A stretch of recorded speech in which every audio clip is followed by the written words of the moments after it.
गणेशपुरी में 7 साल का विवेक अपनी माता नीलम और पिता हरीश के साथ रहता था। हरीश प्राइवेट कंपनी में नौकरी करता था, जबकि नीलम घर संभालती थी। विवेक उनकी इकलौती संतान थी। इकलौती संतान होने के कारण उसके माता पिता उसे बहुत प्यार करते थे। उनका एक खुशहाल परिवार था, लेकिन एक रोज उनकी खुशियों को किसी की नजर लग गई।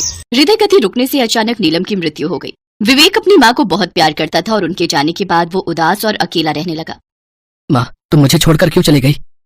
वो सारा दिन अपनी माँ की तस्वीर को निहारता रहता। हरीश सारा दिन काम पर रहता, जिस वजह से वो विवेक को ज्यादा समय नहीं दे पाता। एक रोज विवेक पार्क में बैठा हुआ अपनी माँ को याद कर रहा था कि तभी कुछ लड़कों की नजर उस पर गई, जिनकी उम्र 7 से 18 साल के बीच की थी।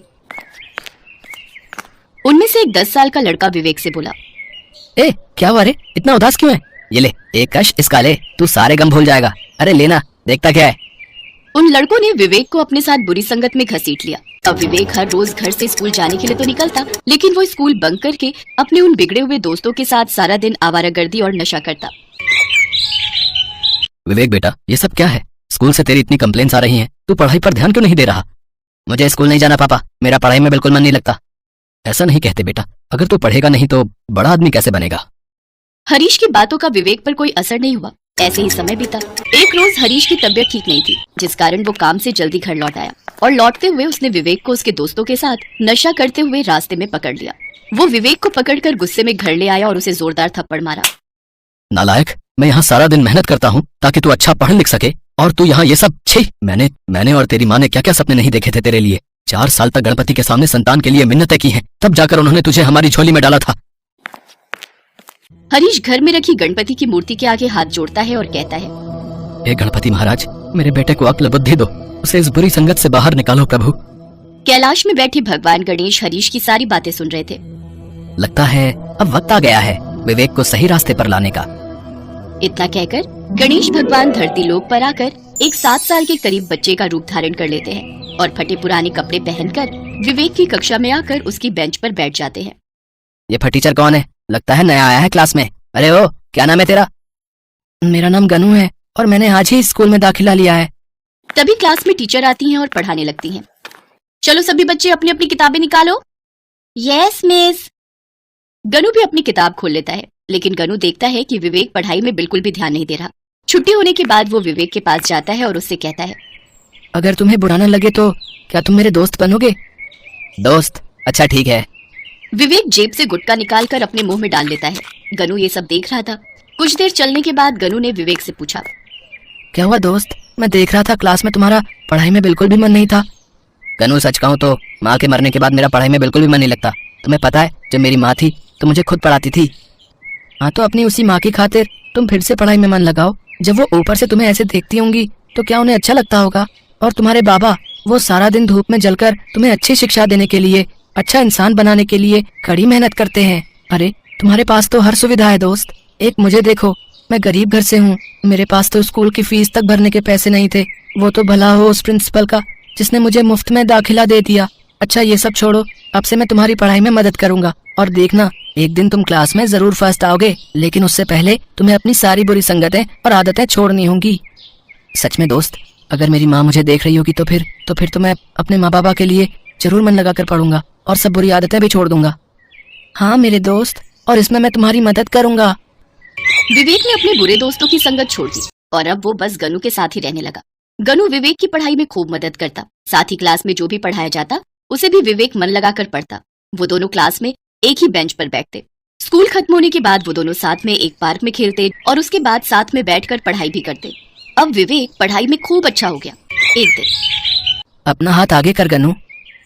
गनू ने अपना हाथ आगे बढ़ाया तो विवेक ने अपनी जेब से फ्रेंडशिप बैंड निकालकर गनू के हाथ पर बांध दिया। अरे वाह, ये तो बहुत सुंदर है। इस पर तो मेरा और तुम्हारा नाम भी है। मुझे बहुत पसंद आया। विवेक मेरे दोस्त, अब मैं तुझे फर्स्ट प्राइज लेते हुए देखना चाहता हूँ, लेकिन तुझे ये जल्द करना होगा क्योंकि अब मैं और ज्यादा यहाँ नहीं रुक पाऊंगा। क्या मतलब गन्नू, तू कहीं जा रहा है क्या?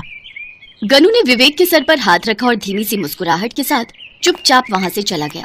कुछ दिन बाद स्कूल में रिजल्ट की घोषणा हुई और विवेक ने पूरी क्लास में फर्स्ट प्राइज हासिल किया। वो प्राइज देख उसकी आंखों में आंसू आ गए। इस प्राइज का असली हकदार तो मेरा दोस्त गन्नू है, जिसकी वजह से आज मैं यहाँ हूँ। गन्नू मेरे दोस्त, कहाँ है तू? यहाँ स्टेज पर आ जा। कौन गनू? विवेक, तुम किसकी बात कर रहे हो? इस नाम का तो कोई स्टूडेंट अपने स्कूल में है ही नहीं। ये आप क्या कह रही हैं मैडम? वो जो मेरे साथ मेरी बेंच पर बैठता था, गनू, मेरा दोस्त गनू। विवेक ने हर तरफ नजर घुमाई लेकिन वहाँ गनू नहीं था। वो भागता हुआ उस पार्क में पहुंचा जहाँ वो खेलते थे, लेकिन वो वहाँ भी नहीं था। फिर वो उसके बताए हुए घर पर पहुंचा और बाहर से गनू को आवाज देने लगा। गनू, गनू मेरे दोस्त, गनू तू कहाँ है? देख आज तेरा सपना पूरा हो गया, मुझे फर्स्ट प्राइज मिला है दोस्त। बेटा, किसे ढूंढ रहे हो? यहाँ तो कोई गनू नहीं रहता। ये घर तो पिछले 10 सालों से बंद पड़ा है। ये सुनकर विवेक हैरान रह जाता है। वो मायूस होकर वो प्राइज लेकर अपने घर जाता है, जहाँ हरीश उसे देखकर बहुत खुश होता है। शाबाश मेरे बेटे, मैं जानता था तू हमारा नाम जरूर रोशन करेगा। हे गणपति महाराज, आज ये आपकी वजह से ही संभव हो पाया है।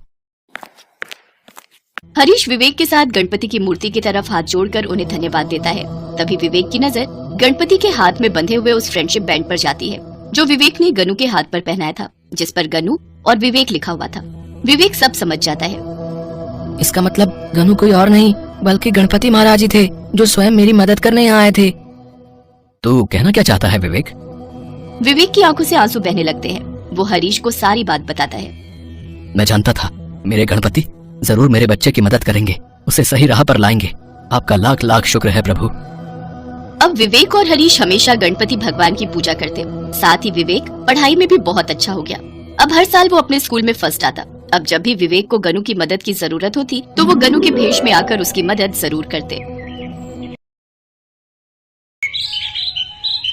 गणेश चतुर्थी उत्सव की तैयारियां धूमधाम से चल रही थी। हर साल की तरह बप्पा के जन्म दिवस को धूमधाम से मनाया जा रहा था। ढोल नगाड़े भजन कीर्तन के बीच गणेशा के स्वागत की तैयारियां हो रही थी। भगवान गणेश कैलाश पर्वत से सारा नजारा देख रहे थे। वे माँ पार्वती और भगवान शिव से बोले, माताश्री, पिताश्री, पृथ्वी लोक पर मेरे जन्म दिवस की तैयारियां कितनी धूमधाम से चल रही हैं। धरतीवासी मेरे जन्मदिन को बहुत ही धूमधाम से मनाते हैं। मेरा मन कह रहा है इस बार मैं आप सबके साथ पृथ्वी लोक पर जाऊं। ये तो बहुत अच्छा विचार है पुत्र गणेश। भगवान गणेश धरती लोक पर जाने के लिए बहुत ही सुंदर हीरे जवाहरात से सजी हुई पोशाक पहन लेते हैं। उसके बाद भगवान शिव, माँ पार्वती और कार्तिकेय तीनों गणेश जी के साथ उनका जन्मदिन मनाने पृथ्वी लोक पर पहुँचते हैं। धरती लोक का नजारा देखकर गणेश जी बहुत खुश थे। सब जगह गणपति बप्पा मोरया नाम से गणेश जी के नाम का भजन कीर्तन हो रहा था। उनके जन्मदिन की तैयारियां चल रही थी। तभी एक व्यक्ति की नजर शिव परिवार पर पड़ती है। देवा ओ देवा, वो देखो शिव परिवार की झांकी। ये बालक तो वास्तव में गणेश जी जैसा दिखाई दे रहा है। लगता है इस बालक को मोदक का प्रसाद खाना है। रुको बेटा, मैं अभी पंडाल में से प्रसाद लेकर आती हूँ। देखा माताश्री, पिताश्री, मेरे जन्मदिन पर मेरे स्वागत की कितनी तैयारियां होती हैं। अब हम सब भरपेट मोदक खाएंगे। ये लो बेटा, मोदक खाओ। ये भगवान शंकर आपके लिए, ये माँ पार्वती और ये भगवान कार्तिकेय। सचमुच आप सब सह परिवार सचमुच का शिव परिवार लगते हैं। मोदक बहुत ही स्वादिष्ट है माता। इतना कहते ही शिव परिवार वहाँ से अंदर ध्यान हो गया। महिला चौंक गई और उसकी आंखों में आंसू आ गए। जो व्यक्ति कुछ देर पहले शिव परिवार को झांकी समझ रहे थे, वो दुखी हो गए। हमने सचमुच के शिव परिवार को पहचाना नहीं। हमसे बड़ी भूल हो गई। भगवान कब किस रूप में आ जाते हैं पता ही नहीं चलता। तुमने सही कहा भाई, भगवान आए और चले गए, हमने उन्हें पहचाना ही नहीं। चलो अंदर पंडाल में चलकर भगवान गणेश की पूजा अर्चना करते हैं और उनसे क्षमा याचना करते हैं। भगवान गणेश अपने माता पिता और भाई के साथ अपने जन्मदिन की तैयारियां देखते हुए आगे बढ़ रहे थे। तभी उनकी नजर एक टूटी फूटी झोपड़ी पर जाती है, जिसमें बहुत अंधेरा और सन्नाटा था।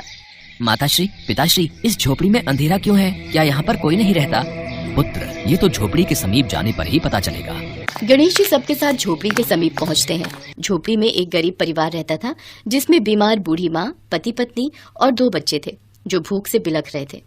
झोपड़ी में एक कोने पर छोटी सी भगवान गणेश की मूर्ति रखी थी, जिसके सामने एक दीपक जल रहा था और पत्नी गणेश भगवान से प्रार्थना कर रही थी। कमला, भगवान गणेश की पूजा करने से क्या होगा? वो हमारी सुनते ही कहाँ है? कितने दिनों से कोई काम नहीं मिला। माँ की दवाई लानी है, घर में खाने को कुछ भी नहीं है। मैं सचमुच बहुत लाचार हो गया हूँ। कोई काम देने को राजी ही नहीं होता। मुझे तो लगता है हम गरीबी में ही दिन काट कर इस दुनिया से चले जाएंगे।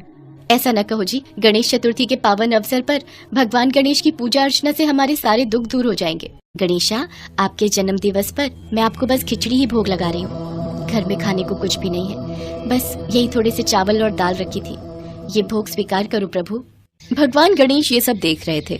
वो शिव जी और पार्वती जी से बोले, माताश्री, पिताश्री, आज मैं इन सबके साथ मिलकर अपना जन्मदिन मनाऊंगा। बहुत उत्तम विचार है पुत्र गणेश। घर में कोई है? गणेश आए हैं, हमारा स्वागत नहीं करोगे? ये तो शिव परिवार की झांकी दिखाई देती है। आज गणेश चतुर्थी का उत्सव है, इन्हें भीतर बुला लेती हूँ।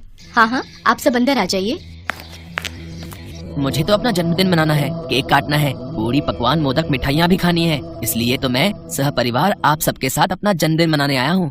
पर मेरे घर पर तो खिचड़ी के सिवा खाने को कुछ भी नहीं है, और आज आप मेरे घर भगवान रूप में आए हैं। मैं आपकी इच्छा कैसे पूरी करूँगी? हे भगवान गणेश, मेरी मदद कीजिए। अब गणेश को याद किया है तो मुझे कुछ करना ही होगा। खिचड़ी को 5 भागों में बांट दो। कमला को कुछ भी समझ नहीं आ रहा था कि ये सब क्या हो रहा है। वो तो शिव परिवार को एक झांकी का रूप समझ रही थी। कमला ने खिचड़ी को 5 भागों में बांट दिया। भगवान गणेश ने खिचड़ी का पहला भाग बहुत ही स्वादिष्ट और सुंदर केक में बदल दिया, दूसरा भाग मोदक मिष्ठान में बदल गया, तीसरा भाग पूरी पकवान में बदल गया, चौथा भाग सुंदर वस्त्रों में बदल गया और 5वां भाग हीरे जवाहरात मोती और आभूषणों में बदल गया। कमला और उसका परिवार ये सब चमत्कार देखकर दंग रह गया। सबने भगवान को अपने समक्ष देखकर हाथ जोड़ लिए। साक्षात शिव परिवार के दर्शन पाकर मेरा और मेरे परिवार का जीवन सफल हो गया प्रभु। हाँ माँ, तुमने सच्चे हृदय से मुझे याद किया था, और जो कोई भी गणेश चतुर्थी के शुभ अवसर पर सच्चे हृदय से मुझे याद करता है तो उस पर मेरी कृपा सदैव बनी रहती है। इतना कहते ही भगवान गणेश अपने माता पिता और कार्तिकेय के साथ अंतर ध्यान हो गए। कमला के घर में गणेश के चरण पड़े तो उसके घर में सुख समृद्धि का वास हो गया। उसकी सास की बीमारी दूर हो गई। कमला ने रहने के लिए बड़ा घर भी बनवा लिया। अब उसके पास गणेश जी की कृपा से सब कुछ था। कहते हैं सच्चे हृदय से भगवान को याद करो तो वो दर्शन देने जरूर आते हैं। बस जरूरत होती है मन में विश्वास का